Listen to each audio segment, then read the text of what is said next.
Welcome to our channel tech mechanical and electrical. आज मैं discussion करूंगा steel authority of India limited SAIL Bhilai fitter trade memory based question paper 23 April 2023 में fitter trade का examination conduct हो गया है और इसका सीबीटी एग्जामिनेशन कंडक्ट होने का बाद आप लोगों को तो इसका क्वेश्चन पेपर नहीं मिलता है, इसीलिए मेमोरी बेस्ड क्वेश्चन पेपर का मैं सॉल्यूशन आप लोगों को देने वाला हूं। तो जो भी स्टूडेंट एग्जामिनेशन अटेम्प्ट करके आए हैं उस सभी स्टूडेंट के लिए अच्छा मौका है, क्योंकि आप लोगों को एग्जाम में पूछा गया था 100 क्वेश्चन और आज का क्लास में आपको मिलेगा 87 का आसपास क्वेश्चन का सॉल्यूशन। तो 85 से 87 क्वेश्चन आप लोगों को लगभग मिल जाएगा, जो मैं आज का पेपर में डिस्कशन करूंगा। और जो भी स्टूडेंट एग्जामिनेशन अटेम्प्ट करके आए वो सभी स्टूडेंट चेक कर पाएंगे आप लोगों को कितना मार्क्स एग्जाम में आ रहा है। 15 क्वेश्चन छूट गया है, जैसे रीजनिंग का डायरेक्शन टेस्ट का क्या क्वेश्चन पूछा गया था, सीटिंग अरेंजमेंट का जो एक क्वेश्चन से और 4 क्वेश्चन पूछा गया था, तो ऐसे कुछ क्वेश्चन सीरीज का 4 क्वेश्चन पूछा गया था, वो सब कलेक्ट नहीं कर पाए। लेकिन बाकी सब टेक्निकल का क्वेश्चन और नॉन टेक्निकल का भी जीके का बहुत सारा क्वेश्चन इस पेपर में रहने वाला है। और आप देखिए 100 क्वेश्चन में एग्जामिनेशन हुआ और उसमें से 85 से 87 क्वेश्चन का मैं सॉल्यूशन आप लोगों को देने वाला हूं और ये पूरा क्रेडिट जाता है उन सभी स्टूडेंट को जो स्टूडेंट ने हमें क्वेश्चन भेजा है। और एक स्टूडेंट नहीं है, बहुत सारा स्टूडेंट ने मिलकर लगभग 20 स्टूडेंट ने क्वेश्चंस भेजा और सभी स्टूडेंट का क्वेश्चंस मैं कलेक्ट करके पूरा पेपर को मैं बना पाया हूं। एक स्टूडेंट, 2 स्टूडेंट है जो 50 से भी ज्यादा 60 से भी ज्यादा क्वेश्चंस एक स्टूडेंट ने भेज दिया है। तो सभी स्टूडेंट को मेरा तरफ से थैंक्स है और आज का पेपर डिस्कशन मैं स्टार्ट कर रहा हूं। और सबसे पहले आप देख लीजिए SAIL Bhilai memory based question paper trade fitter examination date 23/4/2023। क्यों मैं आप लोगों के लिए डिस्कशन कर रहा हूं, जो भी आने वाला दिन में एग्जामिनेशन सेल भिलाई में रहने वाला है और जो एग्जामिनेशन दे के आए हैं वो सभी स्टूडेंट के लिए काफी हेल्पफुल होगा। क्योंकि आप सभी स्टूडेंट जानते हैं यूट्यूब पर आप लोग किसी भी एग्जाम का पेपर ढूंढेंगे तो सबसे पहले मेरा वीडियो आप लोगों को मिलेगा, क्योंकि मैं मेमोरी बेस्ड क्वेश्चन का सॉल्यूशन देता हूं। जहां पे ऑफिशियल क्वेश्चन नहीं मिलता उधर मेमोरी बेस्ड क्वेश्चन हम लोगों का सहारा होता है, तो मेमोरी बेस्ड क्वेश्चन में डिस्कशन करता हूं। तो बिना किसी लेट करके अभी जल्दी से इस क्वेश्चन पेपर को डिस्कस करते हैं। पहला क्वेश्चन में आप लोगों को पूछा गया था which comes under mechanical occupational hazard. तो सेफ्टी चैप्टर का क्वेश्चन है और मैकेनिकल ऑक्यूपेशनल हैजर्ड का अंदर कौन सा आता है, तो unguarded machinery is the right answer हो जाएगा। मतलब जो मशीन पार्ट्स को गार्ड अवस्था में रखना चाहिए, जो मशीन का कोई भी पार्ट है उसको अगर गार्ड मतलब उसको कवर देके रखना चाहिए, ढक के रखना चाहिए, उसको अगर हम लोग कवर देके नहीं रखेंगे तो अनगार्डेड अवस्था में रहता है, तो उससे हम लोग का एक्सीडेंट हो सकता है। तो ये होता है मैकेनिकल ऑक्यूपेशनल हैजर्ड। ओके, और एक क्वेश्चन सेल डीएसपी और आईएसपी में भी सेम टू सेम क्वेश्चन आप लोगों का पूछा गया था। तो सेल डीएसपी और आईएसपी का पेपर जो भी स्टूडेंट ने देख के गया था वो सभी स्टूडेंट के लिए काफी मौका मिला, क्योंकि उसी से बहुत सारा क्वेश्चन इस पेपर में भी रिपीट हुआ है। इसका बाद सेकेंड क्वेश्चन में पूछा गया था the percentage of carbon is in low carbon steel is. Low carbon steel जिसको हम लोग माइल्ड स्टील कहते हैं, इसका कार्बन प्रतिशत कितना होता है, 0.15% से 0.3% तक इसका कार्बन होता है। अगर ऐसे आपको बोलता है डेड माइल्ड स्टील का कितना होता है, डेड माइल्ड स्टील का होता है 0.05 से 0.15% तक कार्बन होता है। Clear.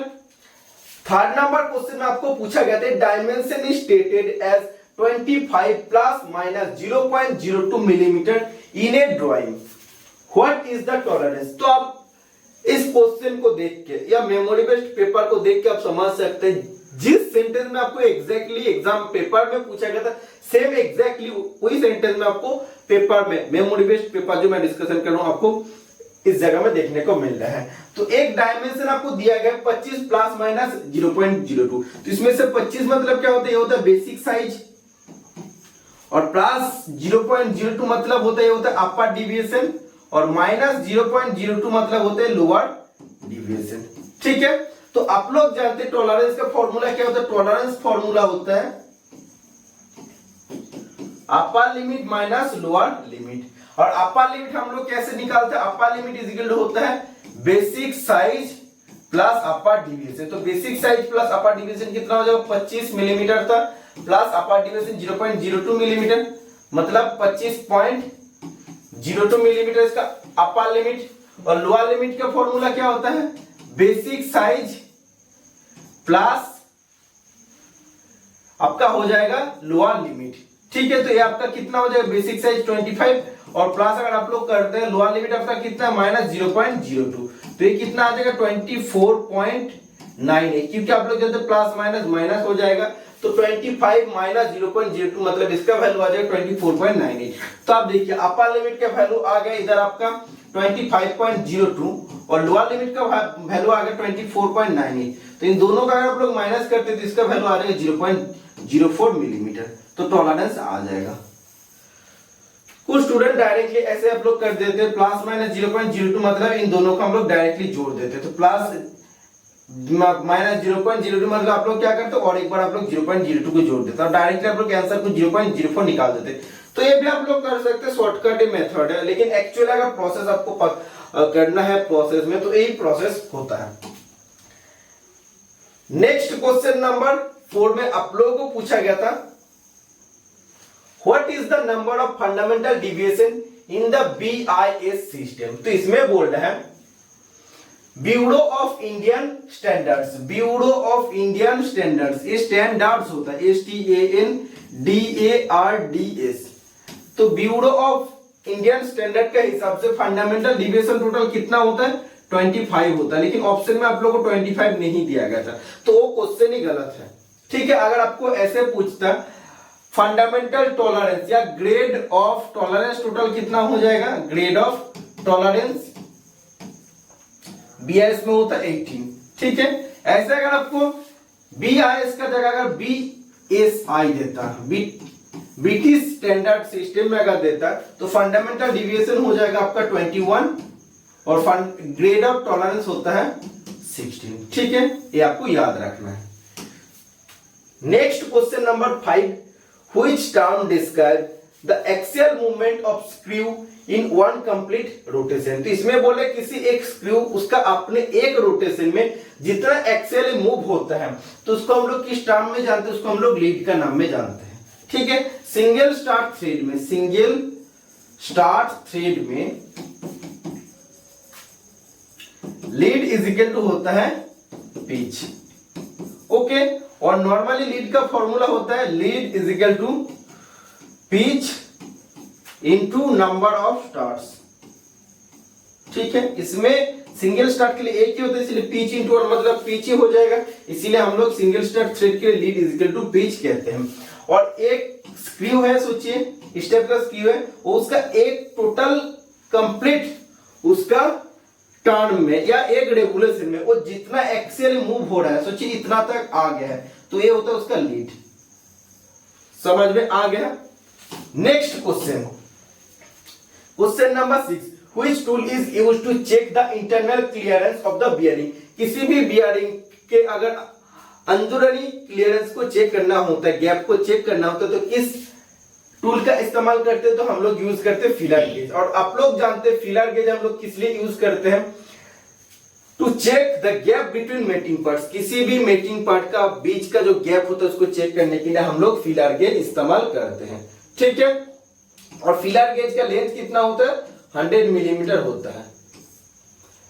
Which internal defect in welding is invisible to naked eye. मतलब वो कौन सा वेल्डिंग का त्रुटि होता है जो हम लोग अपने खोले आंख से नहीं देख पाते हैं। तो वेल्डिंग करते टाइम वो कौन सा एक इंटरनल डिफेक्ट होता है जो हम लोग अपने नॉर्मल आंखों से नहीं देख पाते हैं, तो पोरोसिटी होता है। पोरोसिटी और ब्लो होल, ये दो प्रॉब्लम, ब्लो होल, ठीक है, ये दो प्रॉब्लम इंटरनल डिफेक्ट होता है। एक्चुअली ये वेल्डिंग जो जॉइंट हम लोग को बनाते हैं वेल्डिंग जॉइंट का अंदर होता है। किसी भी गैस या फॉरेन मटेरियल अगर उसका अंदर फंस जाता है तो वो फंस जाने का कारण वो जगह में क्या होता है, गैप बन जाता है। ठीक है, और छोटा छोटा जो पिन होल का आकार में गैप बनता है उसको हम लोग पोरोसिटी कहते हैं, और जो बड़ा बड़ा गैप बन जाता है उसको हम लोग ब्लो होल कहते हैं। Next question number 8, what is the name of the operation to enlarge hole for given depth. तो इसमें बोल रहा है वो कौन सा ऑपरेशन होता है जिसमें हम लोग किसी भी होल को दिया गया डेप्थ तक उसको बड़ा करते हैं। किसी भी सोचो होल है, ऐसे होल है, ओके, और हम लोग को कितने तक बड़ा करना, सोचो इतना तक अगर हम लोग को उसका डायमीटर को एनलार्ज करना है। तो ये जो प्रोसेस होता है इस प्रोसेस को हम लोग क्या कहते हैं, काउंटर बोरिंग कहते हैं। और काउंटर बोरिंग ऑपरेशन हम लोग किस लिए करते हैं, accommodating socket head screw, accommodating socket head screw, socket head screw को सहायता देने के लिए करते हैं। 9 नंबर क्वेश्चन देखिए, what is the use of telescopic gauge. Telescopic gauge use करने का पीछे क्या कारण होता है। तो टेलीस्कोपिक गेज जो आप देख रहे हैं, टेलीस्कोपिक गेज का इस्तेमाल करके हम लोग किसी भी होल, स्लॉट या रिसेस, रिसेस या ग्रूव्स जो भी होता है उसका हम लोग साइज को मेजर कर सकते हैं। ठीक है, टेलीस्कोपिक गेज ये होता है। और एक आपका होता है small hole gauge. Small hole gauge मतलब टेलीस्कोपिक गेज बड़ा जब डायमीटर होता है तो उसके लिए टेलीस्कोपिक गेज यूज होता है, और जब छोटा डायमीटर होता है तब हम लोग स्मॉल होल गेज यूज होता है। Small hole gauge, small hole gauge, ठीक है।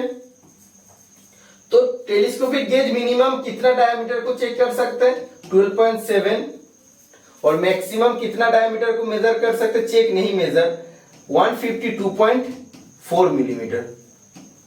फिर से आप लोग देख लीजिए, इसमें क्या बोल रहे हैं, किसी भी टेलीस्कोपिक जो गेज होता है मिनिमम 12.7 मिलीमीटर गैप को या जो भी स्लॉट होता है उसका साइज को मेजर कर सकते हैं, और मैक्सिमम 152.4 मिलीमीटर किसी भी डायमेंशन को, इंटरनल डायमेंशन ग्रुप का जो डायमेंशन होता है उसको मेजर कर सकते हैं। Okay, next question number 10, which hammer is suitable for riveting. Riveting purpose के लिए कौन सा हैमर हम लोग यूज करते हैं, तो हम लोग यूज करते हैं ball pin hammer. Ball pin hammer का जो हेड होता है वो किस टाइप का होता है, स्पेरिकल होता है, स्पेरिकल शेप में होता है, और ये हम लोग जनरल पर्पस के लिए यूज करते हैं। 11 नंबर क्वेश्चन में आप लोगों को पूछा गया था, name the zinc coated iron. को कौन सा आयरन सीट होता है जिसमें हम लोग जिंक कोटिंग करते हैं, तो ये होता है गैल्वानाइज आयरन। देखो गैल्वानाइजिंग हम लोग प्रोसेस कैसे करते हैं, हम लोग सेरेडाइजिंग प्रोसेस कैसे करते हैं, एनोडाइजिंग प्रोसेस कैसे करते हैं, क्लैडिंग प्रोसेस क्या करते हैं, आप लोगों को कुछ नहीं मालूम, सिर्फ आप लोग याद रखते हैं कि क्लैडिंग में हम लोग कौन सा मटेरियल का लेयर देते हैं, हम लोग एनोडाइजिंग में कौन सा मटेरियल का, एनोडाइजिंग में हम लोग देते हैं एल्यूमिनियम का लेयर, सेरेडाइजिंग में हम लोग जिंक का लेयर देते हैं। तो ये सब आपको मालूम है कि किसका लेयर हम लोग देते हैं, लेकिन हम लोग कैसे इस प्रोसेस को करते हैं आप लोगों को कुछ मालूम नहीं है। और टेक्निकल का बारे में अगर आपको पूरा जानकारी अगर आपको प्राप्त करना है तो आप लोग मेरा चैनल का प्लेलिस्ट में रिया 2000 टेक्निकल एमसीक्यू का जो वीडियो है, टोटल आज तक 23 वीडियो मैंने प्रोवाइड किया, उसमें देखिए बहुत सारा टेक्निकल ऐसा टॉपिक है जो आप लोगों को कभी क्लियर नहीं होगा, तो वो सब मैं ऑलरेडी क्लियर कर चुका हूं, तो वो सब आप लोग देख लीजिएगा। उसमें मैं आप लोग एक एक प्रोसेस के बारे में, सेरेडाइजिंग, क्लैडिंग, गैल्वानाइजिंग कैसे होता है, गैल्वानाइजिंग को हॉट डिपिंग कहते हैं, कैसे करते हैं, सब मैंने आप लोगों को बताया हूं। ओके, नेक्स्ट क्वेश्चन में पूछा गया था, what is the use of bend snip. देखो 2 टाइप का स्निप होता है, 2 टाइप का स्निप होता है, एक होता है बेंड स्निप और एक होता है स्ट्रेट स्निप। स्ट्रेट स्निप हम लोग स्ट्रेट काट के लिए यूज करते हैं, या एक्सटर्नल जब लार्ज कर्व होता है, किसी भी एक्सटर्नल बाहरी जो लार्ज कर्व होता है उसको काटने के लिए हम लोग स्ट्रेट स्निप यूज कर सकते हैं। लेकिन जब बेंड स्निप यूज करना होगा तब क्या करते हैं हम लोग जब भी कार्ब लाइन का साथ काटना पड़ेगा, किसी भी कार्ब लाइन, चाहे वो स्मॉल डायमीटर का कार्ब लाइन है या बड़ा डायमीटर का कार्ब लाइन है, तो उसका साथ अगर काटना है तो तब हम लोग कर सकते हैं, या सर्कुलर, किसी भी सर्कुलर काट को काटने के लिए हम लोग बेंड स्निप का इस्तेमाल करते हैं। बेंड स्निप का जो उसका जो कटर होता है तो ऐसे बेंड ही रहता है, तो इसीलिए हम लोग सर्कुलर काट से लगा सकते हैं, या किसी भी कार्ब लाइन का साथ हम लोग उसको काट सकते हैं। लेकिन स्ट्रेट स्निप का जो काट पोर्शन होता है, उसका जो मेन फ्रंट पोर्शन जो काटता है वो स्ट्रेट रहता है, इसीलिए वो स्ट्रेट काट ही करता है।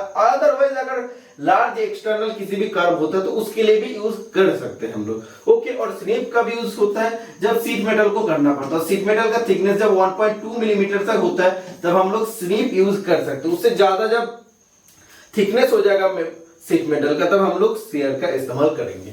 ओके, नेक्स्ट क्वेश्चन नंबर 13 में आप लोगों को पूछा गया था, name the property of metal that withstand shock और इम्पैक्ट मतलब धातु का वो कौन सा गुण है जिसमें वो अपने अंदर शॉक, वाइब्रेशन, इम्पैक्ट, जार्किंग ये सबको सहन कर सकते हैं। जनरली क्या होता है, कुछ कुछ मेटल होता है shock, vibration, sudden vibration, jerking होने, इम्पैक्ट होने का कारण वो टूट जाता है, लेकिन ये सब कुछ सहन कर सकते हैं, अपने में वो एब्जॉर्ब कर सकते हैं। ठीक है, तो इस प्रॉपर्टी को हम लोग कहते हैं टफनेस। Toughness, okay. और टफनेस प्रॉपर्टी प्राप्त करने के लिए हीट ट्रीटमेंट में हम लोग कौन सा कौन सा हीट ट्रीटमेंट प्रोसेस करते हैं, तो हम लोग करते हैं टेम्परिंग प्रोसेस। टेम्परिंग प्रोसेस हम लोग कैसे करते हैं, किसी भी जो भी हार्डेंड वर्कपीस है उसको हम लोग फिर से रीहीट करते हैं, बिलो 400 डिग्री सेंटीग्रेड में हम लोग हीट करते हैं। बिलो 400 डिग्री सेंटीग्रेड में हम लोग उसको हीट करते हैं, 400 डिग्री का कम टेम्परेचर में हम लोग हीट करते हैं, उसके बाद हम लोग ठंडा करते हैं। ओके, तो इस पेज में थोड़ा सा इसका देख लेते हैं, इमेज थोड़ा सा खराब आया है।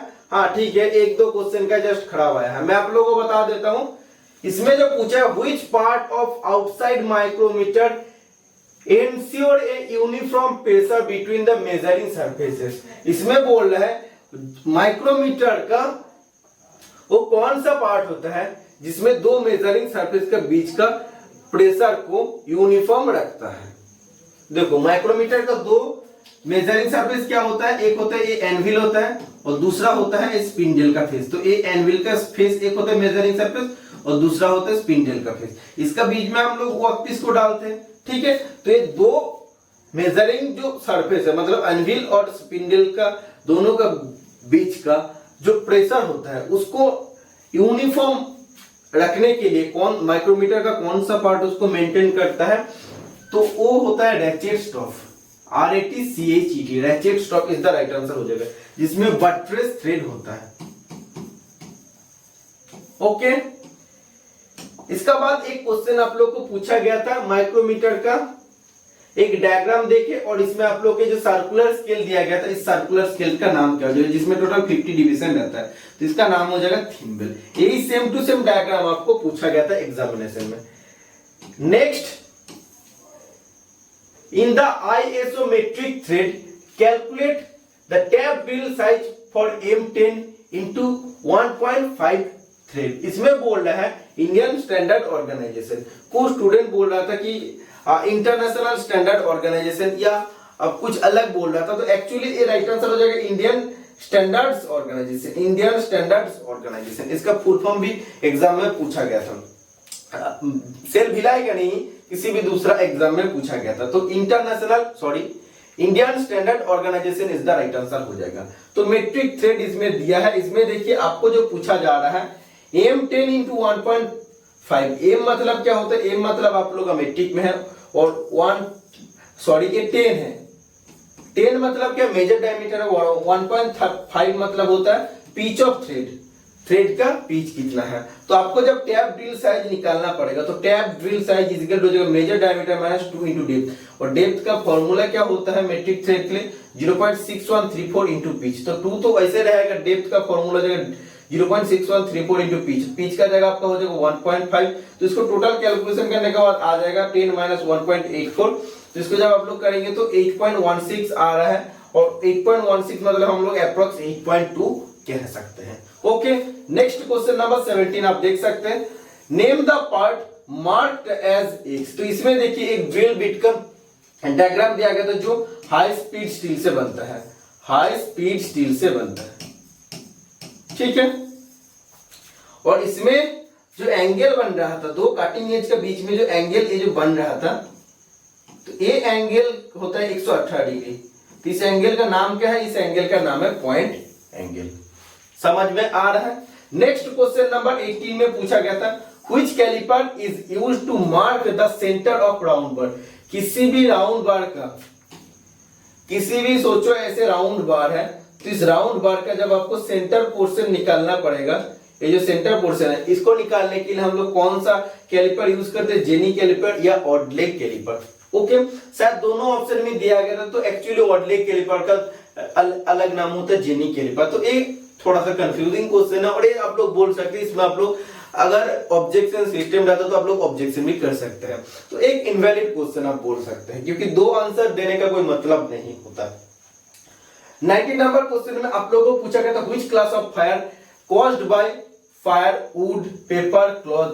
तो इसमें बोल रहा है कौन सा क्लास ऑफ फायर में जो आग लगता है वो किस चीज का कारण लगता है, वुड, पेपर और क्लॉथ का कारण लगता है। मतलब लकड़ी, कागज और कपड़े से जो आग लगता है कौन सा क्लास ऑफ फायर में आता है, क्लास ए फायर में आता है। ठीक है, तो आप लोगों को जानना चाहिए सॉलिड चीज से जो आग लगता है, सॉलिड मटेरियल से जो आग लगता है वो क्लास ए फायर के अंदर आता है, जो लिक्विड से आग लगता है क्लास बी फायर के अंदर आता है, और जो गैस से आग लगता है वो क्लास सी फायर के अंदर आता है। ये चीज आप लोगों को क्लियर होना चाहिए। ओके,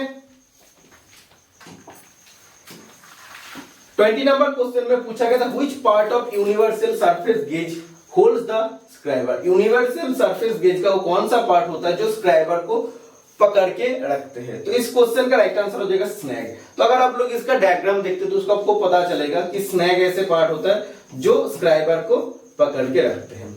21 नंबर क्वेश्चन में पूछा गया था which marking media provide clear line on machine finish surface. तो मशीन फिनिश सरफेस में क्लियर लाइन प्राप्त करने के लिए कौन सा मार्किंग मीडिया यूज होता है, तो Prussian blue is the right answer हो जाएगा। और इसका एक डिसएडवांटेज क्या होता है, इट सूखने के लिए ज्यादा टाइम लेता है, it takes more time to dry.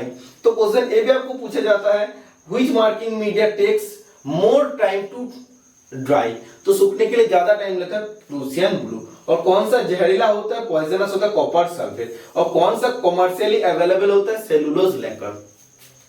22 number question में आप लोगों को पूछा गया था which of the following is a semi liquid lubricant. तो इसमें से बोल रहा है सेमी लिक्विड लुब्रिकेंट कौन सा है, तो ग्रीस ऑप्शन में था, ग्रीस राइट आंसर हो जाएगा।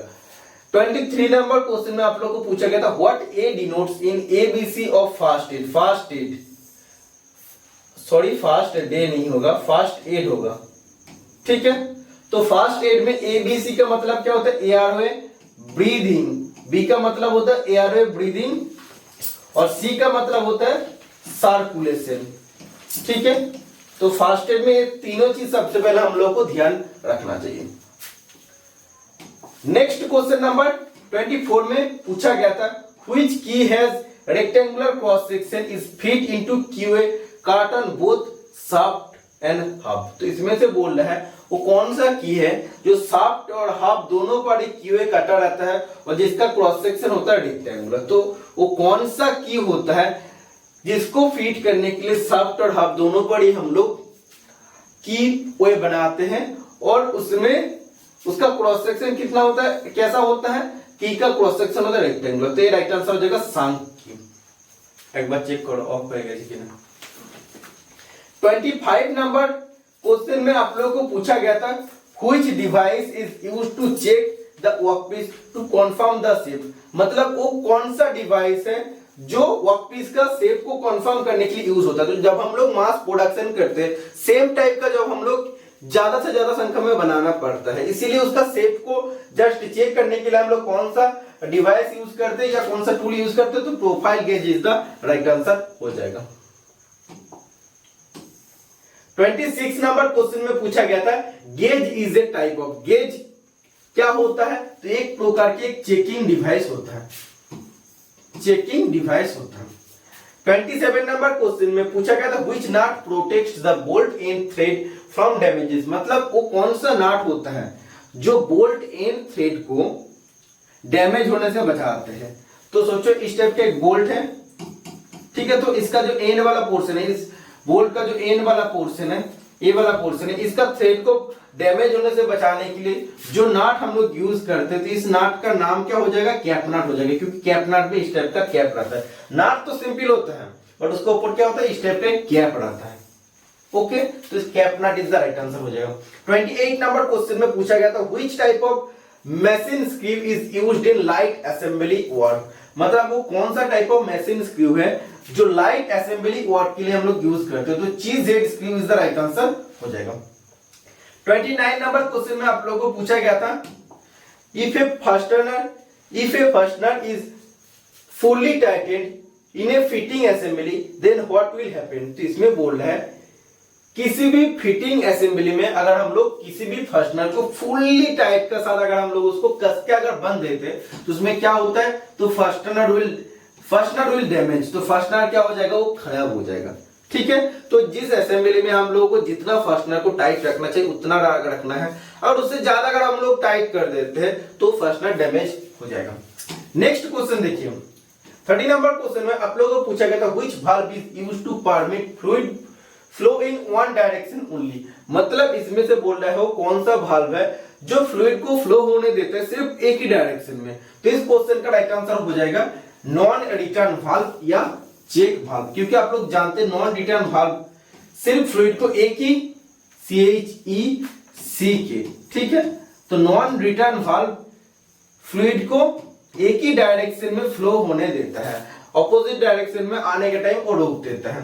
31 नंबर क्वेश्चन में पूछा गया था which type of boost is used in jig to perform more than one operation in same location. मतलब वो कौन सा टाइप ऑफ बूस्ट है जो जिग में यूज होता है, जिस बूस्ट में हम लोग एक से ज्यादा ऑपरेशन को परफॉर्म कर सकते हैं, उसको हम लोग स्लीप बूस्ट या स्लीप रिन्यूएबल बूस्ट का नाम में जानते हैं। ओके, 32 नंबर क्वेश्चन में आप लोगों को पूछा गया था व्हिच और प्रोड्यूस लीड मेटल। तो लीड मेटल को प्राप्त करने के लिए कौन सा अयस्क यूज होता है, तो इस क्वेश्चन का राइट आंसर हो जाएगा गैलेना। ओके, 33 नंबर क्वेश्चन में आप लोगों को पूछा गया था which type of coupling is used in automobile vehicle या ऑटोमोबाइल प्रोपेलर शाफ्ट। तो ऑटोमोबाइल प्रोपेलर शाफ्ट में किस टाइप का कपलिंग यूज होता है, तो यूनिवर्सल कपलिंग यूज होता है।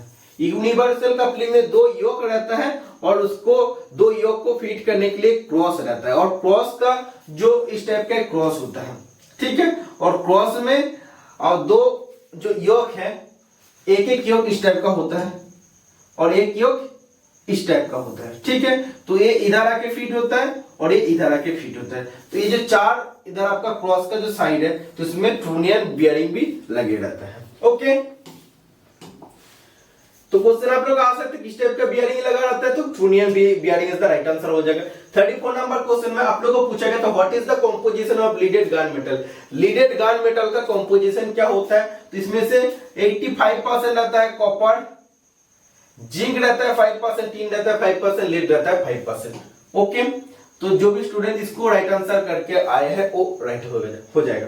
35 नंबर क्वेश्चन में पूछा गया था what is the unit of pressure in SI system.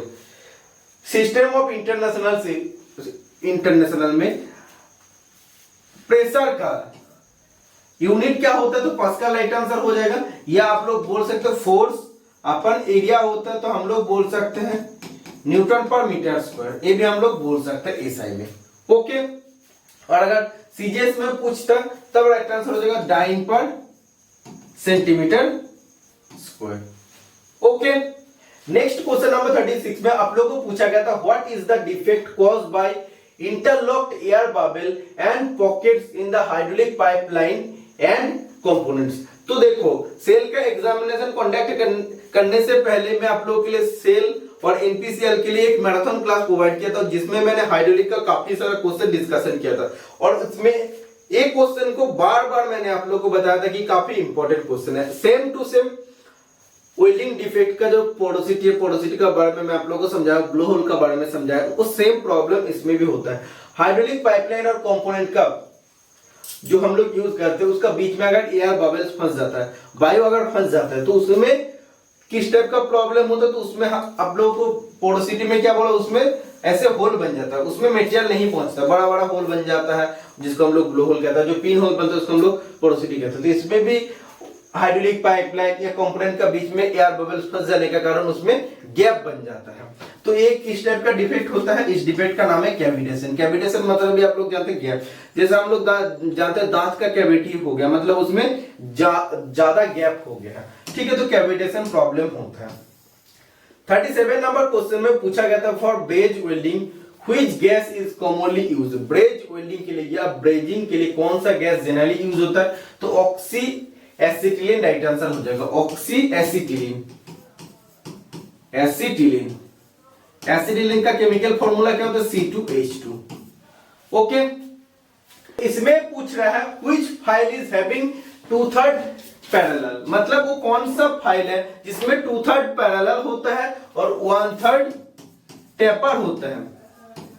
तो इसमें देखिए फ्लैट फाइल जो होता है तो उसका जो साइड होता है इस साइड में 2/3 पैरेलल होता है। तो उसका बाद मैं आपको ड्राइंग करके बता देता हूं। तो इसमें देखिए ये अगर टोटल 3 भाग होता है, 3 भाग में से 2/3 मतलब 2 भाग टोटल पैरेलल रहता है, और ये जो एक भाग है 3 भाग में से 1 भाग है ये टेपर रहता है। और ये किस फाइल में होता है? ये फ्लैट फाइल में होता है। अगर ऐसे आपको पूछता है कि टोटल पैरेलल रहता है वो कौन सा फाइल है, तब राइट आंसर हो जाएगा शेप एज फाइल या hand file. Okay, next question number 39 में आप लोगों को पूछा गया था calculate the tape drill size for M10 into 1.53। तो यही क्वेश्चन मैंने आप लोगों को बताया था, जिसमें मैंने आपको डायरेक्टली नहीं बताया तो उसमें आप लोगों को फॉर्मूला बताया था tap drill size is equal to major diameter minus 2 into depth. ठीक है, तो ये तो एग्जैक्टली निकालता है। तो ऑप्शन का हिसाब से आपको चेक करना पड़ेगा कौन सा राइट आंसर है। तो इसमें राइट आंसर आया था 8.2 मिलीमीटर। ठीक है, और अगर ऑप्शन में 8.5 मिलीमीटर है तो आपको डायरेक्टली क्या करना है, मेजर डायमीटर जो है उससे आपको पिच को डायरेक्टली माइनस कर देना है। तो 10 माइनस 1.5 पिच हो जाएगा, तो माइनस कर देंगे तो 8.5 मिलीमीटर टेप ड्रिल साइज आ जाएगा। तो ये आपको देखना पड़ेगा ऑप्शन का हिसाब से वो कौन सा था। 40 नंबर क्वेश्चन में आप लोगों को पूछा गया था what is the advantage of mass production. तो मास प्रोडक्शन मतलब क्या होता है? बहु उत्पादन, मतलब एक ही चीज, किसी भी एक चीज है, सोचो इस टाइप का कोई भी पार्ट है, ठीक है, इस टाइप का कोई भी सोचो एक पार्ट है, तो यही पार्ट को जब हम लोग को सोचो 2000 या 5000 पीस में बनाना पड़ेगा। सेम पार्ट को जब हम लोग बहुत ज्यादा नंबर में बनाते हैं तो उसको हम लोग बहु उत्पादन या मास प्रोडक्शन का नाम में जानते हैं। तो इसका सुविधा क्या होता है? तो मास प्रोडक्शन का सुविधा होता है cost and time reduce for manufacturing, मतलब उत्पादन के लिए जो कॉस्ट लगता है और उसके लिए जो बनाने के लिए जो टाइम लगता है वो काफी कम हो जाता है। क्योंकि जैसे हम लोग यूज मास प्रोडक्शन में अलग अलग नया नया मशीन यूज करते हैं, जिग फिक्सर जो काफी महंगा होता है वो हम लोग यूज करते हैं, इसका बाद गेज यूज करते हैं। अगर मास प्रोडक्शन नहीं करते, नॉर्मल प्रोडक्शन में क्या होता है, हम लोग वर्नियर, इसका बाद माइक्रोमीटर यूज करते हैं, और मेन होता है उसमें मैन पावर ज्यादा लगता है। मास प्रोडक्शन में हम लोग सीएनसी मशीन को यूज कर सकते हैं, या हम लोग अगर ऑपरेटर से अगर लेथ से अगर हम लोग बनाते हैं जॉब तो उसके लिए ज्यादा टाइम लगेगा। ज्यादा टाइम लगेगा तो एक वर्कपीस को बनाने का सोचो 2 घंटा टाइम लग रहा है, तो पूरा दिन में अगर 8 घंटा वो किसी भी एम्प्लॉय काम कर रहा है तो टोटल कितना जॉब बनाएगा? 4 जॉब बनाएगा। और एक ही साइड दूसरा साइड में अगर सीएनसी मशीन 1 घंटा में सोचो 10 जॉब बना रहा है तो 8 घंटे में कितना जॉब बनाएगा? 80 जॉब बनाएगा। तो इधर हो रहा था देखिए कितना कम जो मैनुअली बना रहा था लेथ में, और सीएनसी में कितना ज्यादा हो रहा था। तो इसीलिए मास प्रोडक्शन में जो महंगा महंगा मशीन होता है तो उसका तो हम लोग इस्तेमाल करना पड़ता है। तो इस्तेमाल करके हम लोग को सुविधा क्या होता है, हम लोग कम टाइम में ज्यादा प्रोडक्शन कर पाते हैं। जब ज्यादा प्रोडक्शन भी जब हम लोग कम टाइम में करेंगे तो उसमें क्या होगा, कॉस्ट भी कम हो जाएगा, प्रोडक्ट का कॉस्ट भी कम हो जाएगा। ओके, नेक्स्ट क्वेश्चन नंबर 41 में आप लोगों को पूछा गया था which angle can not be checked and marked by set square, मतलब सेट स्क्वायर से हम लोग कौन सा एंगल को कभी चेक या मार्किंग नहीं कर सकते। तो सेट स्क्वायर एक होता है, आप लोग जानते हैं 90 डिग्री, 45 डिग्री, 45 डिग्री। ओके, और एक होता है 90 डिग्री, 60 डिग्री और 30 डिग्री। ठीक है, 2 सेट स्क्वायर होते हैं। इन दोनों सेट स्क्वायर का इस्तेमाल करके हम लोग कौन सा एंगल को नहीं ड्रॉ कर सकते। तो 25 डिग्री ऑप्शन में दिया गया तो 25 डिग्री एंगल को हम लोग कभी भी मेजर या मार्किंग नहीं कर सकते हैं। 42 नंबर क्वेश्चन में पूछा गया था which of the following is the darkest pencil. तो ये आप लोग एक डायग्राम से इंजीनियरिंग ड्राइंग से क्वेश्चन पूछा गया था डार्केस्ट पेंसिल कौन सा होता है। तो जो जितना ज्यादा सॉफ्ट होगा उतना ज्यादा डार्क होगा। तो सॉफ्ट कौन सा, जिसका जितना ज्यादा बी होगा उतना ज्यादा सॉफ्ट होगा। तो 5B सबसे ज्यादा डार्केस्ट होगा। अगर 9B होता है तो 9B में क्या होगा, सबसे ज्यादा सॉफ्टेस्ट होगा और सबसे ज्यादा डार्केस्ट होगा।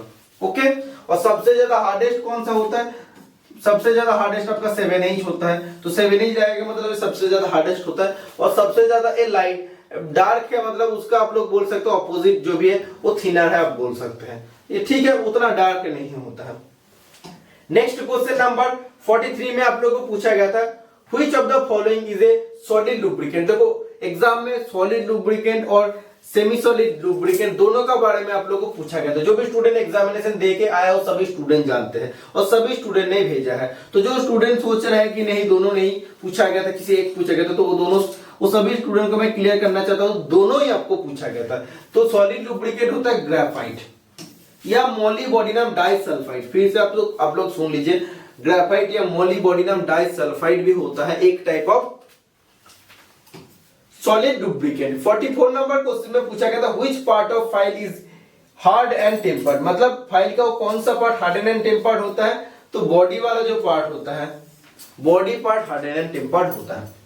45 नंबर क्वेश्चन में पूछा गया था what is the nature of cast iron, मतलब कास्ट आयरन का, कच्चे लोहे का प्रकृति किस टाइप का होता है। तो इसका नेचर होता है ब्रिटेल और भंगुर टाइप का होता है, क्योंकि वो ज्यादा हार्ड होता है, क्योंकि इसका बीच में कार्बन परसेंटेज ज्यादा रहेगा, 2 to 4% कार्बन रहता है। जिसका कार्बन परसेंटेज ज्यादा होगा वो उतना ज्यादा हार्ड होगा, और जितना ज्यादा हार्ड होगा उतना ज्यादा ब्रिटेल होगा, आप भी जानते हैं।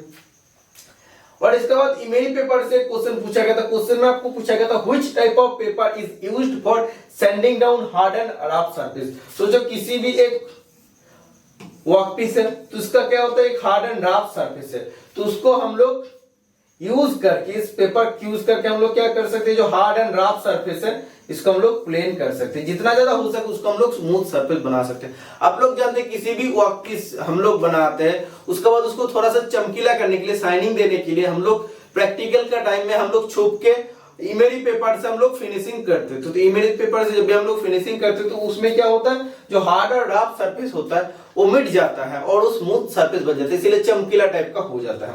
ठीक है, समझ में आ गया। तो ये कौन सा पेपर में होता है, इमेरी पेपर से होता है। 47 नंबर क्वेश्चन में पूछा गया था which chuck is used to hold irregular shaped workpiece. किसी भी अनियमित आकार के जॉब को अगर पकड़ना होता है तो किस टाइप का जॉब चक यूज होता है, फोर्जर चक या इंडिपेंडेंट चक यूज होता है, क्योंकि इसका एक एक चक इंडिपेंडेंटली मूव करता है। उसको मूव करने के लिए हम लोग को अलग अलग उसको हम लोग मूव करना पड़ता है। ठीक है, जितना भी चक की हो मतलब होल्ड रहता है, चक का होल्ड रहता है, उसमें क्या होता है, हम लोग को चक्की को लगा के उसको एडवांस करना पड़ता है, आगे बढ़ाना पड़ता है। 48 नंबर क्वेश्चन में आप लोगों को पूछा गया था व्हिच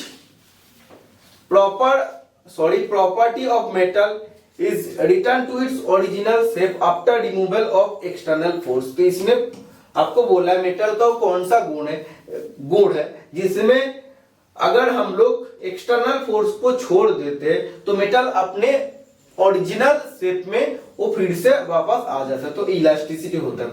इलास्टिसिटी का एक गुड एग्जांपल क्या होता है, हीट ट्रीटेड स्प्रिंग।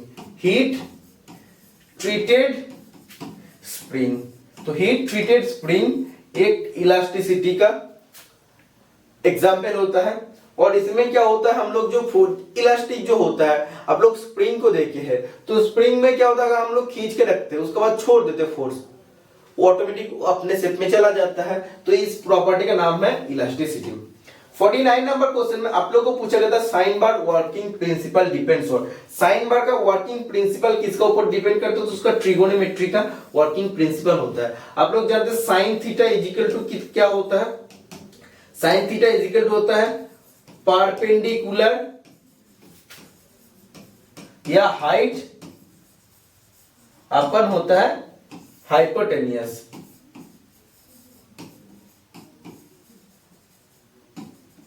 ठीक है, तो इसमें कौन सा प्रिंसिपल हो रहा है, ट्रिगोनोमेट्री प्रिंसिपल इसमें काम आ रहा है। 50 नंबर क्वेश्चन में आप लोगों को पूछा गया था name the part of try square.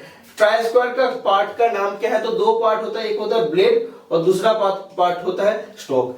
Try square का साइज हम लोग कैसे लेते हैं, the length of the blade, blade का लेंथ का हिसाब से हम लोग ट्राई स्क्वायर का साइज को लेते हैं। और इसका एक्यूरेसी कितना होता है 0.002 मिलीमीटर पर 10 मिलीमीटर लेंथ।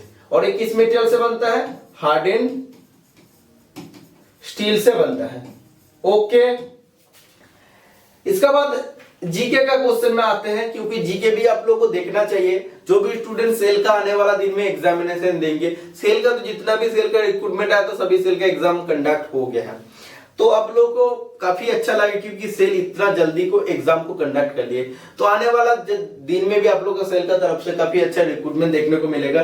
तब इस पेपर को देख के आप लोग बहुत ज्यादा खुश होंगे, क्योंकि कहीं पर भी आपको memory based question paper, official question paper तो मिलता ही नहीं, आपको नहीं मिलेगा। तो इसमें देखिए किस टाइप ऑफ क्वेश्चन आपको जनरल नॉलेज में पूछा जाता है। Bandipur tiger reserve is located in, Bandipur tiger संरक्षण कहां पे स्थित है, तो Karnataka is the right answer हो जाएगा। तो कर्नाटक स्टेट में है बंदीपुर टाइगर रिजर्व। तो ये भी क्वेश्चन एक्चुअली जीके का क्वेश्चन है, हमें भी याद है क्योंकि हम भी स्टूडेंट टाइम में ये क्वेश्चन को पढ़ा था और काफी कॉमन क्वेश्चन है। World health day is celebrated on, world health day कब सेलिब्रेट किया जाता है, 7 अप्रैल, राइट आंसर हो जाएगा।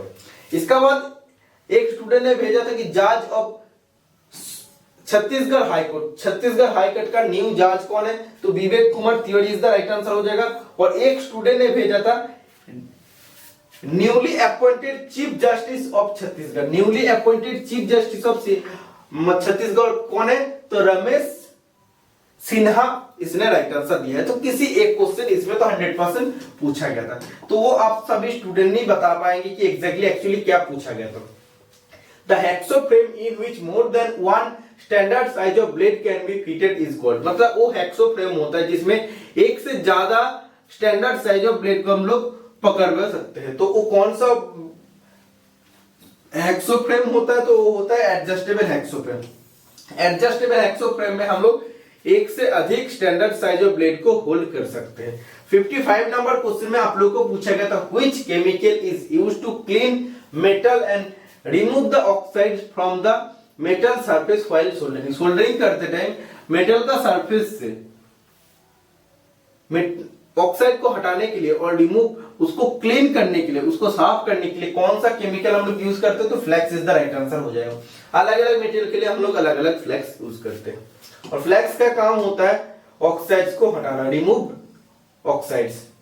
56 नंबर क्वेश्चन में पूछा गया था what will be the result if the bearing is fitted too tight, मतलब इसमें बोल रहा है वो क्या होगा जब बियरिंग को हम लोग ज्यादा टाइट में फिट करेंगे। तो excessive tight fit can cause ring to crack, मतलब एक्सेसिव टाइट फिट अगर हम लोग बियरिंग में करेंगे तो उसमें कॉज रिंग टू क्रैक, मतलब उसमें रिंग का आकार में क्या होगा, क्रैक आ जाएगा, वो फट जाएगा या उसमें थोड़ा सा क्रैक आ जाएगा। ठीक है, तो ज्यादा हम लोग को टाइट फिट भी बियरिंग में नहीं करना चाहिए, उसमें क्रैक आ जाता है। 57 नंबर क्वेश्चन में आप लोगों को पूछा गया था which punch is used for witness mark, witness mark क्या साक्षी एक दाग छोड़ने के लिए हम लोग कौन सा पंच का इस्तेमाल करते हैं, तो डॉट पंच का इस्तेमाल करते हैं जिसका एंगल होता है 60 डिग्री। किसी किसी बुक में ऐसे भी देता है प्रिक पंच 60 डिग्री। ठीक है, तो प्रिक पंच 60 डिग्री का नाम होता है डॉट पंच, ये आपको याद रखना है। ओके, 58 नंबर क्वेश्चन में आपको पूछा गया था which of the following, which of the finishing operation is performed by the tool that rotated and reciprocated simultaneously. जिसमें बोल रहा है कौन सा टाइप ऑफ फिनिशिंग ऑपरेशन होता है जिसमें कटिंग टूल रोटेट भी करता है और रेसिप्रोकेट भी करता है। रोटेट ऐसे ऐसे करेगा और रेसिप्रोकेट आगे पीछे होगा, तो कौन सा टूल में होता है या कौन सा ऑपरेशन में होता है, तो राइट आंसर हो जाएगा हॉर्निंग में। तो आप सभी स्टूडेंट का प्रॉब्लम है लैपिंग और हॉर्निंग में, हम जानते हैं। जो स्टूडेंट रेगुलर वीडियो देखते हैं वो सभी स्टूडेंट के लिए प्रॉब्लम नहीं है, क्योंकि आप लोग मैंने पहले ही बताया था 2000 एमसीक्यू का क्लास सॉल्व करते टाइम कि आप लोग के लिए लैपिंग और हॉर्निंग चैप्टर का वीडियो मैंने प्रोवाइड किया, आप लोग देख लीजिए। आप लोग देखें, जो स्टूडेंट आज नया है वीडियो को देख रहे हैं वो सभी स्टूडेंट को लैपिंग और हॉर्निंग चैप्टर में कुछ ना कुछ डाउट रह जाता है। तो एक बार आप लोग टेक मैकेनिकल का लैपिंग और हॉर्निंग चैप्टर को वीडियो देख लीजिए, आप लोग का कोई भी प्रॉब्लम इसमें नहीं रहेगा, हम गारंटी के साथ आप लोग को बता सकते हैं। ओके,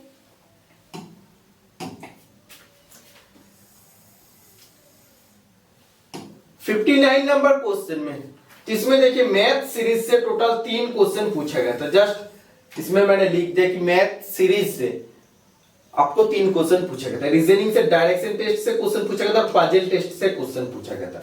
ओके, इसके बाद फिर से जीके का क्वेश्चन आया था how many integrated steel plant are operated by SAIL, steel authority of India का माध्यम से कितना इंटीग्रेटेड स्टील प्लांट को चलाया जाता है, तो टोटल 5 हो जाएगा। तो इसमें से 5 का नाम क्या है आप लोग बोलिए।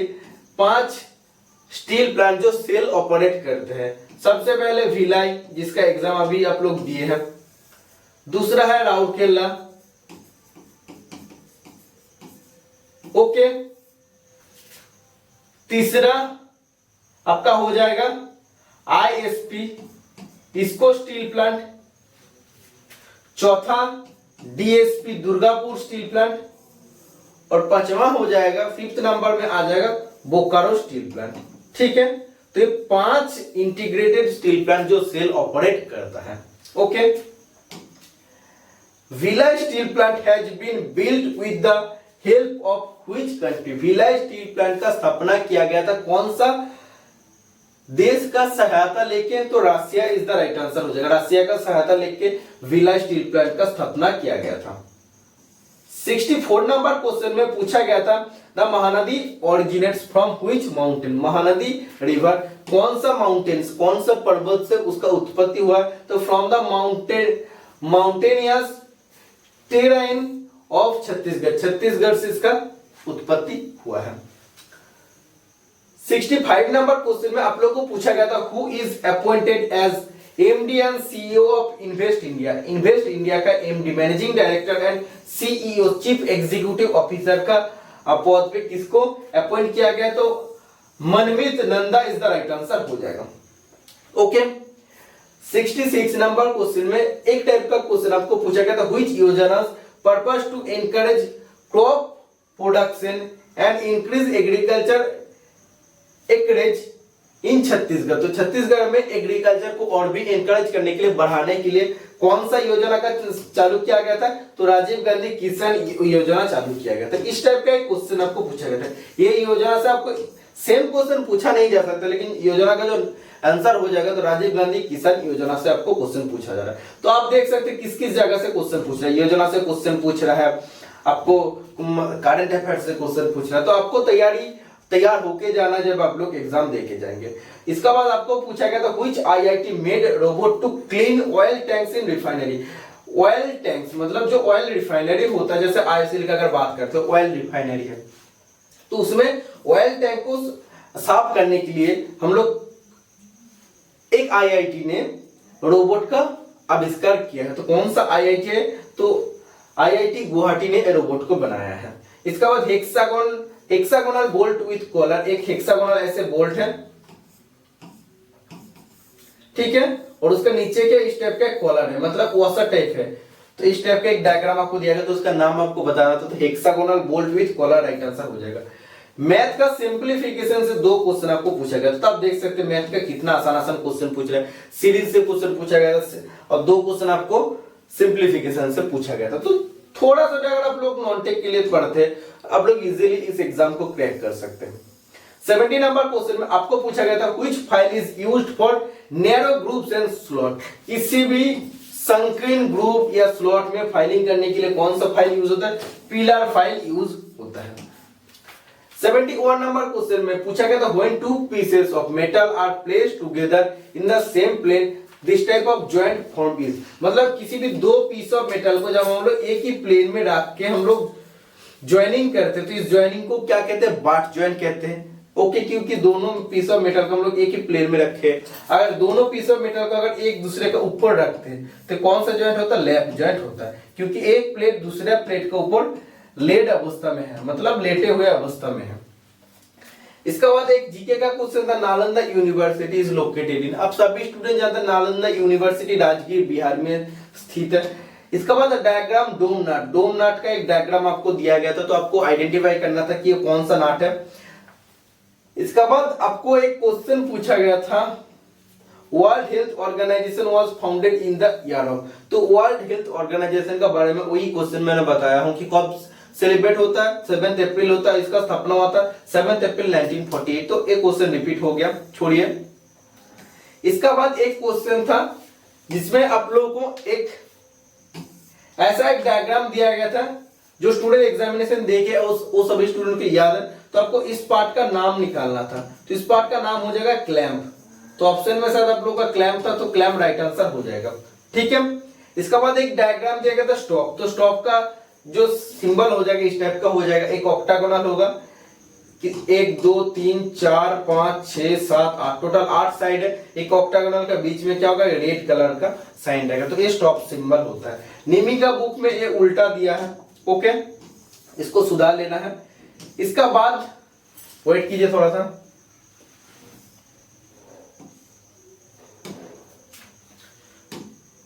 Which key is used for light transmission, मतलब वो कौन सा की है जिसको हम लोग लाइट पावर ट्रांसमिशन के लिए यूज करते हैं, तो कौन सा की होता है, तो इस की का राइट आंसर हो जाएगा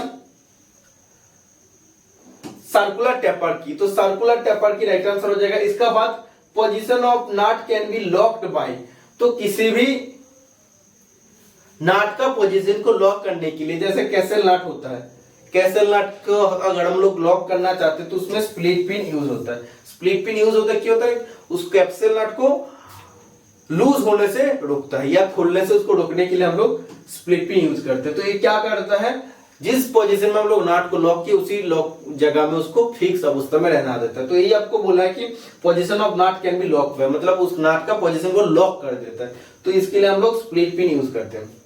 इसका बाद क्वेश्चन पूछा गया था for loosening and tightening nut and bolt which device is used, मतलब इसमें बोले किसी भी नट और बोल्ट को ढीला और टाइट करने के लिए कौन सा चीज हम लोग यूज करते हैं, डिवाइस नहीं होगा, कौन सा टूल यूज करते, तो स्पैनर राइट आंसर हो जाएगा, जिसको हम लोग नॉर्मली रेंज कहते हैं, तो एक्चुअली इसका नाम है स्पैनर। 80 नंबर क्वेश्चन में आप लोग को पूछा गया था for fitting in A sharp corner groove which file is used, तो किसी भी शार्प कॉर्नर ग्रुप में अगर आपको फाइलिंग करना तो किस टाइप का फाइल यूज करेंगे, बैरेट फाइल के यूज करेंगे। और इसका क्रॉस सेक्शन कैसा होता है, एकदम शार्प ट्रायंगल होता है, तो आपको याद रखना है शार्प ट्रायंगल इसका क्रॉस सेक्शन होता है। 81 नंबर क्वेश्चन में आप लोगों को पूछा गया था which type of thread has oxygen cylinder, oxygen cylinder में किस टाइप का थ्रेड होता है, तो ये आप लोग जानते हैं राइट हैंड थ्रेड होता है, और एसिटिलीन सिलेंडर में लेफ्ट हैंड थ्रेड होता है, और इसका कलर होता है ब्लैक, और एसिटिलीन सिलेंडर का कलर होता है मैरून। 82 नंबर क्वेश्चन में आप लोगों को पूछा गया था the purpose of normalising is to, normalising heat treatment process का उद्देश्य क्या होता है, तो produce fine grain size in the metal, metal के जो ग्रेन साइज होता है उसको फाइन बनाने के लिए हम लोग यूज करते हैं। इसका बाद एक स्प्लिट डाई का डायग्राम आपको दिया गया, स्प्लिट डाई का डायग्राम आपको दिया गया था, डायग्राम से 4 से 5 क्वेश्चन पूछा गया था। किसी भी एग्जाम आप लोग चले जाएंगे तो आप लोगों को डायग्राम से तो मैक्सिमम क्वेश्चन पूछा जा रहा है, एक एग्जाम में 10 से 12 डायग्राम भी आपको दिया जा रहा है। 84 नंबर क्वेश्चन में एक करंट अफेयर्स का क्वेश्चन था Ricky Kej has won which award, Ricky Kej को कौन सा अवार्ड दिया गया है, तो ग्रैमी अवार्ड अभी दिया गया है। 85 नंबर क्वेश्चन में पूछा गया था what are the 3 factor cause fire, मतलब आग जलने के लिए कौन सा 3 फैक्टर होता है, इस क्वेश्चन का right answer fuel, heat and oxygen होता है। और नेक्स्ट और लास्ट क्वेश्चन आज का क्लास का Indian musical instrument related question, तो इंडियन म्यूजिकल इंस्ट्रूमेंट रिलेटेड एक क्वेश्चन भी पूछा गया था, लेकिन एग्जैक्टली क्या क्वेश्चन पूछा गया था वो भेज नहीं पाया। तो 85 क्वेश्चन आप लोग देख सकते हैं, 85 या 84 आप लोग बोल सकते हैं, इतना क्वेश्चन का कलेक्शन करके कॉपी में लिख के आप सभी के लिए लाया हूं। शायद आप लोगों को वीडियो अच्छा लगा, क्योंकि जो स्टूडेंट एग्जामिनेशन देके आप सभी स्टूडेंट को पता लग गया कि कितना मार्क्स आप लोगों को आने वाला है, और आने वाला एग्जामिनेशन जब होगा वो सभी स्टूडेंट के लिए भी काफी हेल्पफुल हो, पेपर आप लोगों को देखने को मिला। तो ऐसे चैनल को सपोर्ट करते रहना और वीडियो को लाइक करना और चैनल को सब्सक्राइब कर लेना, और आने वाला जो भी एग्जाम होगा उसका भी मेमोरी बेस्ड क्वेश्चन जरूर भेजते रहना, तभी हम इस टाइप का सॉल्यूशन आप लोग को प्रोवाइड कर पाएंगे। तो आज के लिए इतना ही, मिलते हैं नेक्स्ट वीडियो में, टाटा बाय बाय।